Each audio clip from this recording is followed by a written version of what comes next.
আল্লাহ দিছেন আল্লাহর বান্দা, আমি দেখি পাল্লা হইল আবুল আর আবুল।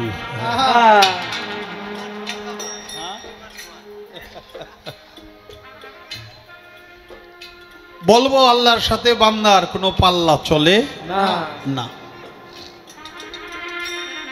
তারপরে পালাগান, পাল্লার মধ্যে অনেক কথা আসবে, সেই কথাই যদি কোনো ভুল ত্রুটি হয়ে যায় আপনারা সকলে ক্ষমা সুন্দর দৃষ্টিতে দেখবেন। আল্লাহর সাথে পাল্লা করে আমি তো আর নতুন করে একটা আল্লাহ হইতে পারব না নাকি?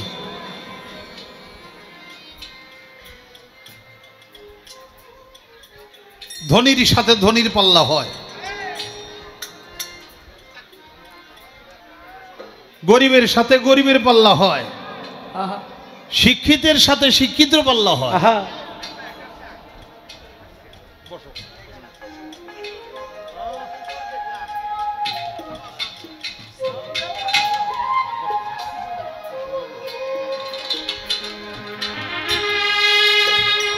ব্যবসায়ীর সাথে ব্যবসায়ীর পাল্লা হয়,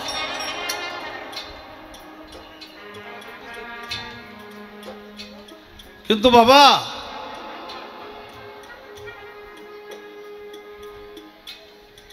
আল্লাহর সাথে আর একটা আল্লাহ হইলে পাল্লা ভালো হইতো।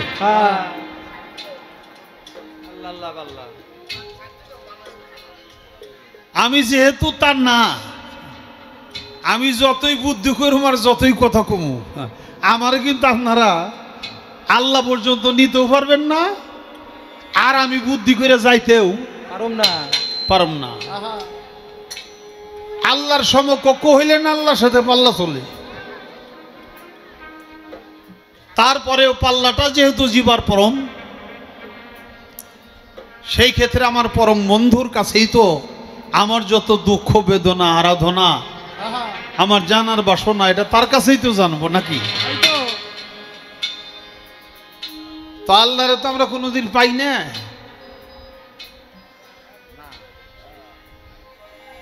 অন্তত আল্লাহর প্রতিনিধি তো পাইছি। আমাকে এখানে 4 তারিখ গানের কথা ছিল, আপনারা জানেন তো। আমরা আসছিলাম 1 তারিখ, আমরা আইছিলাম গান করার জন্য। মানে আল্লাহ আইছিল, বান্দা আইছিল। আল্লাহ বৃষ্টি দিয়া গান 1 তারিখে গান করার জন্য আল্লাহ আইছিল, বান্দা আইছিল। সেদিনে আল্লাহর সাথে দেখাও, এটা ওই বিদায় করে দিছে, বান্দারও বিদায় করে দিছে। মাঝখান থেকে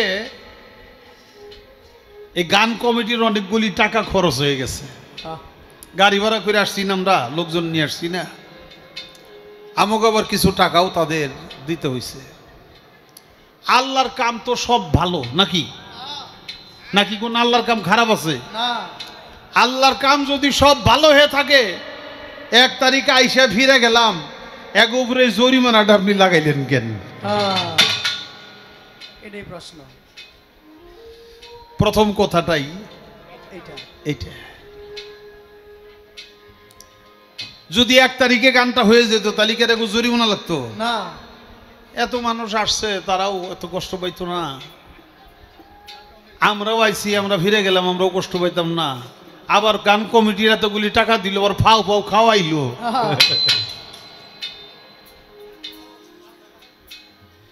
এই কামটা আপনি কি করলেন, কেন করলেন, এর মধ্যে ভালো কি মন্দ কি?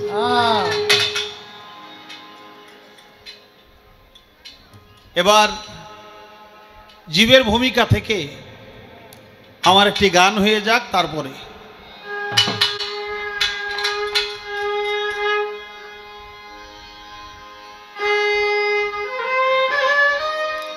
আহাদ গোপন কিসের কারণ,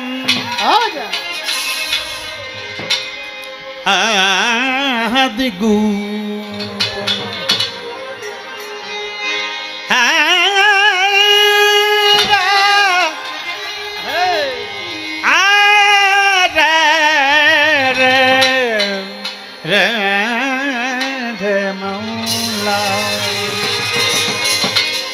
আহাদ গোপন কিসের কারণ, আহাদ গোপন কিসের কারণ, আহাদ গোপন কিসের কারণ, কোথায় সে ধন লুকাইলে, অখণ্ড মণ্ডল আকার গুপ্ত ছিলে কেন ব্যক্ত হলে, অখণ্ড মণ্ডল আকার গুপ্ত ছিলে কেন ব্যক্ত হলে, অখণ্ড মণ্ডল আকার।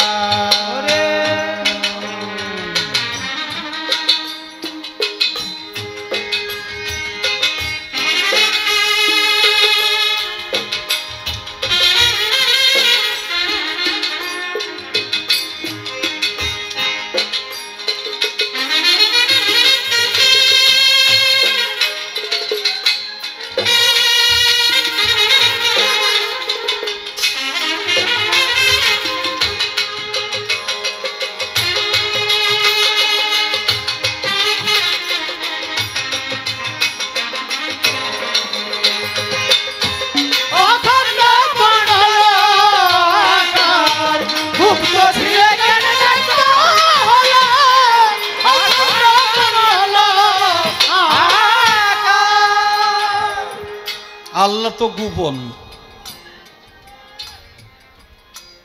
বান্দা হলো প্রকাশ, সৃষ্টি হইল প্রকাশ। আমাদের মরহুম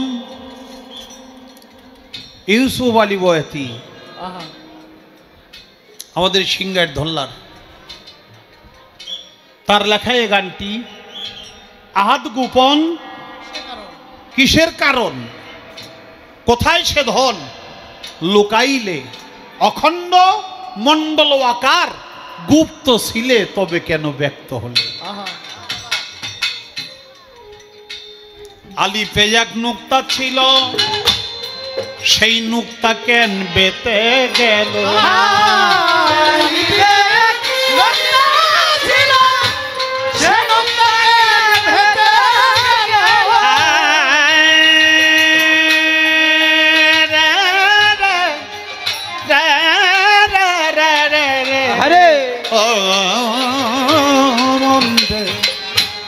আলিফে এক নুক্তা ছিল, বলো সেই নুক্তা কেন বেতে গেল, এখন কেন খালি আলি, এখন কেন খালি আলি, এখন কেন খালি আলি, কুরআনে তার প্রমাণ দিলে, অখণ্ড মণ্ডল আকার গুপ্ত ছিলে কেন ব্যক্ত হলে, অখণ্ড মণ্ডল আকার। আহাদ গোপন কিসের কারণ, আহাদ গোপন কিসের কারণ, কোথায় সে ধন লুকাইলে, অখণ্ড মণ্ডল আকার গুপ্ত ছিল কেন ব্যক্ত হলে, অখণ্ড মণ্ডল বাজান। আরে আমাদের পাগল হয়েছে রে, পাগল আসতে দে, পাগল আসতে দে, পাগল আসতে দে। দুদু পাগল আমাদের মাঝে আসছে, ভক্তি সালাম রাখি, ভালোবাসা রাখি। আরো 7000 আসছে, বাবা ভিতরে আসো, ভিতরে আসো। বাজান একটা কথা মনে হইল রীতা দেওয়ান রে দেখে, বসতে যাবো। রীতা দেওয়ান গান করছিল জীবার পরম, হ্যাঁ, জীবের ভূমিকা থেকে রীতা দেওয়ান যে কথাগুলো বলছিল, শাহ আলম সরকার ছিল পরমের ভূমিকায়, তাতে রীতা দেওয়ানের নামে হলিয়াজারি হয়েছিল, কেস করছিল, আপনারা জানেন তো। কম করে মাত্র 8টা মামলা করছিল রীতার বিরুদ্ধে।